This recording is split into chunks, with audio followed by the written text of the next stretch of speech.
খামার করে লাভবান হতে চাইলে আপনার ডিমের মুরগি করতে হবে। একটা প্রচলিত কথা আছে, যদি আপনি খামার করে লাভবান হতে চান তাহলে ডিমের মুরগি করেন, আর যদি খামার করে ফকির হতে চান তাহলে ডিমের মুরগি করেন। এখন ফকিরের পার্সেন্টেজের চেয়ে বড়লোক হওয়ার পার্সেন্টেজ কিন্তু বেশি, মানে লাভবানটা আমি বড়লোকটা বলেছি।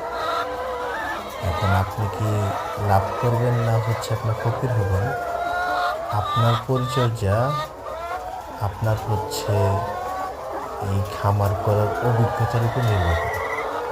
এখন আপনি যদি ধরেন জীবনে খামার করেন না, আপনি প্রথমে শুরু করে দিলেন যে বড় করে খামার করেন, তাহলে অবশ্যই আপনি ফকির হবেন। তো আগে ছোটোখাটো খামার করে শিখেন, দেন খামার করে বড়লোক হতে পারবেন।